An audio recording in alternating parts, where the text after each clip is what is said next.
से एक माता के कुल से पैदा होने के कारण ही भाई भाई नहीं, हमारे पुराण पुरुष जो मनु कहे जाते हैं शास्त्रों में, कैसे कहा जाता है कि जब तक सारी की सारी धरती जल राम खत्म हो गई तब वही माता मनु ही बचे थे, और उसके बाद उनको जो श्रद्धा से मिलन हुआ, सारी सृष्टि की रचना हुई। इसीलिए कहते हैं पुराणों के अनुसार, हमारे वेद शास्त्रों के अनुसार, पुराण के अनुसार, पुराण पुरुष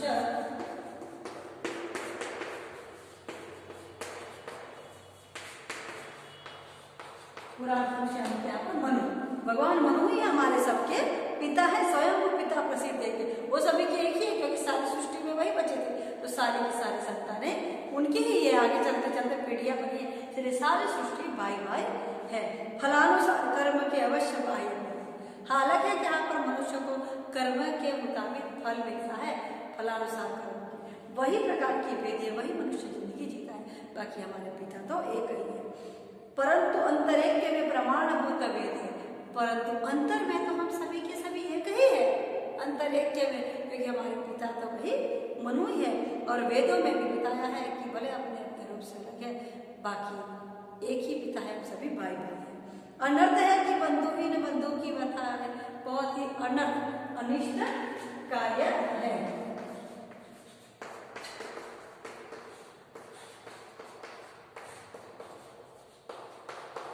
अनिष्ट और खराब कार्य सबसे बड़ा क्या है कि बंधु ही भाई बाप की व्यथा को दूर कर सकता नहीं है, व्यथा की पीड़ा है,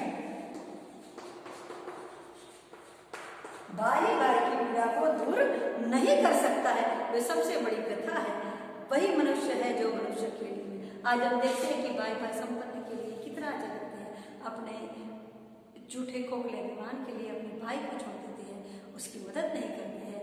यही सबसे बड़ी समाज की विडंबना है, दुख है, पीड़ा है। यहाँ तो सारी सृष्टि को एक मानने के लिए कहते हैं गुप्त जी। तो देखो आपने देखा जो कहते हैं कि मनुष्य मात्र का बंधु, वही विवेक उसका है, उसके संस्कार है कि मनुष्य मात्र को भाई बहन माने, क्योंकि पुराणों में बताया है कि संसार के एकमात्र आधार पुरुष मनु ही हम सबके पिता है।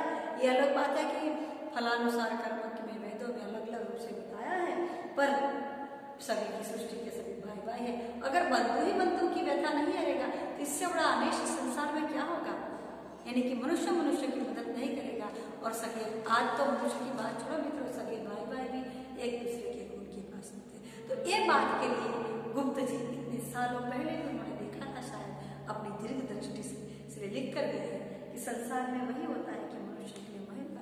और सबसे बड़ी व्यथा की पीड़ा की बात तो क्या है कि आज भाई भाई की दुश्मन हो रहे, ऐसा नहीं होना चाहिए।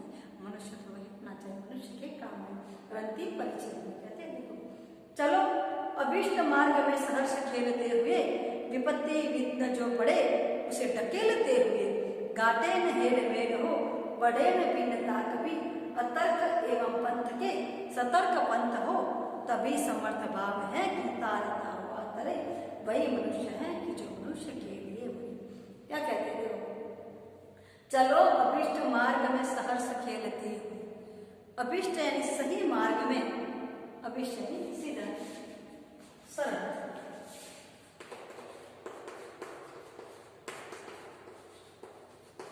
सीधे मार्ग में सभी सरलता से चलते रहो, सहर्ष यानी आनंद के साथ, आनंद के साथ खेलते बने रहो। विपत्ति विघ्न जो पड़े उसे ढकेलते हुए, विपत्ति यानी कि मुसीबत,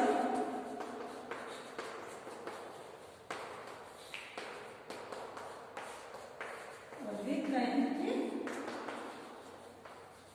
बाधा, विपत्ति और मुसीबत और बाधाएं जो भी आए उसे आगे ढकेलते हुए तुम आनंद से चलते बनो। गाटे न हेल मेल बढ़े न भिन्नता कभी, तो कभी इस प्रकार से घुल मिल कर रहेंगे तो घाटा है नहीं, नुकसान,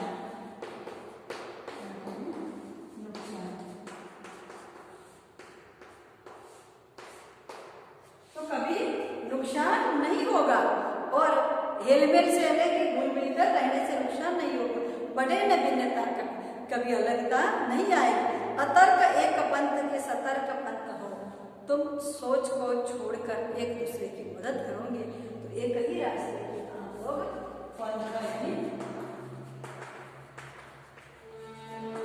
सही रास्ते के साथ ही बढ़ जाओगे, तभी समर्थ भाव खे की तारता हुआ करे।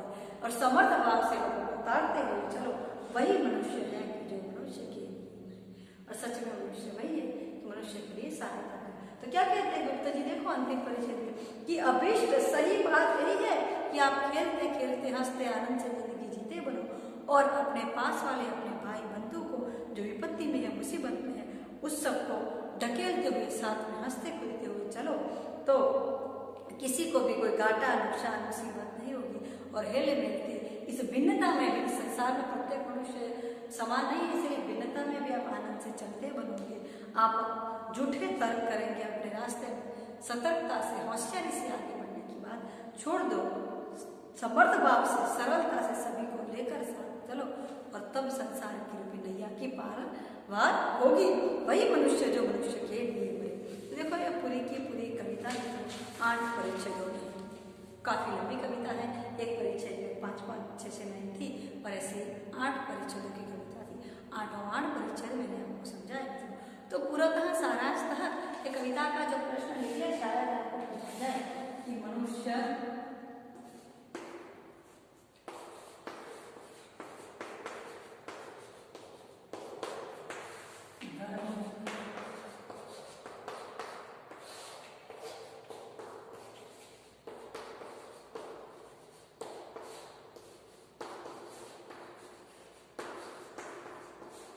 भावार्थ अथवा मनुष्य धर्म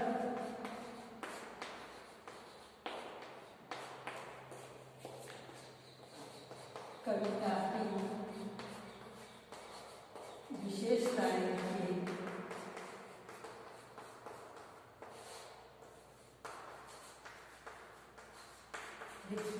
और अथवा एक प्रश्न में ऐसे भी पूछे मित्रों कि मनुष्य धर्म कविता का केंद्रीय विचार।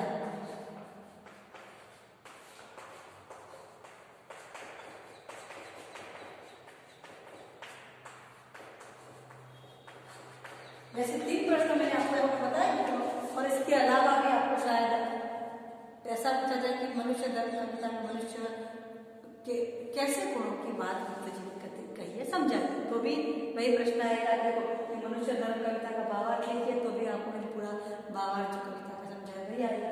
मनुष्य धर्म कविता की विशेषताएं लिखी, तो भी आएगा। अथवा मनुष्य धर्म कविता का केंद्रीय विचार स्पष्ट कीजिए, तो भी यही आएगा। मैंने आपको जो चौथा प्रश्न बताया कि मनुष्य धर्म कविता में आदर्श मनुष्य के गुणों की विभावना स्पष्ट कीजिए, ये भी पूछा जाए, तो भी यही जवाब मित्रों आएगा। या मनुष्य धर्म कविता का भावार्थ अपने शब्दों में लिखिए, तो भी यही जवाब आएगा। तो मित्रों आपको ने पूरी की पूरी कविता लिखी कि यहाँ पर गुप्ता जी ने बताया है कि मनुष्य को कैसा होना चाहिए। प्रस्ताव उनका मैथिली शरण गुप्त जो राष्ट्रीय कवि थे, उन्होंने अपनी कृतियों में इस प्रकार से विचार से बताया है कि ताकि उनके नाम की अमरता हो जाए, राष्ट्रीय कवि की उपाधि से विभूषित हुए। जो झांसी के पास चिरगांव में उनका जन्म हुआ था, तो उनके संस्कार भी वैसे ही झांसी की रानी जैसे ही थे कि देश में उनको उजागर करने वाले भावार्थ कविता में होते हैं, और मानवीयता के उदात्त गुणों को उजागर करते हुए भावार्थ व्यक्त करते हैं। फिर जो पूरी की पूरी कविता बताई मैंने आपको कि जो कहते हैं कि मनुष्य तुम्हें कैसा होना चाहिए, तुम अमर हो ऐसे मत जियो, तुम अमरता से रहो, मृत्यु तो आएगी, वृथा उससे पोकट दूर रहने की जरूरत नहीं है, और जैसे भी तुम जियो वैसी प्रकार से जियो, और पशु वृत्ति को तुम निकाल दो, निस्वार्थी वृत्ति में तुम पशु वृत्ति से जियोगे कि मेरा ही काम करूं, तो वो तो पशु जैसा हुआ। तो पशु में और तुम में कोई फर्क नहीं था। तुम उदारता से ऐसे जियो कि माता सरस्वती भी स्वयं तुम्हारे बखान करे, और पृथ्वी भी तुम्हारा उपकार माने, क्योंकि सदा वही लोगों की कीर्ति को अपने पास रखती है। सारी सृष्टि में तुम अपनी आत्मा को ऐसे बनाओ कि विश्व का अंत हो जाए, तुम्हारी नामना अमर हो जाए। ऐसे बने रहो कि मनुष्य के लिए ही जियो। जिस प्रकार से स्वयं भूखे होते हुए भी रतिदेव राजा ने अपने हाथों से अपने भोजन की थाली दान कर दी, दधीचि ऋषि ने देवताओं के उपकार के कारण अपने शरीर का दान कर दिया, उसी नरी राजा ने भी लोगों के लिए अपने शरीर के मांस का दान किया, ठीक वैसे ही कर्ण ने भी दानवीरता के लिए अपने शरीर की चमड़ी को देकर दान कर दी। तो वो मनुष्य अमर है जो अनादि काल तक उनकी कामना रहती है, और वही मनुष्य होता है जो मनुष्य के लिए मरता है।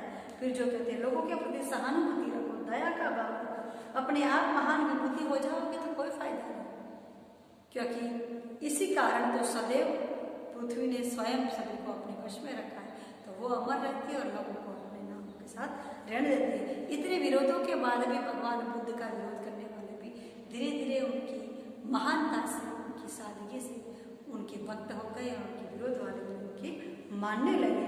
तो परोपकारता वही मनुष्य होता है जो मनुष्य के लिए।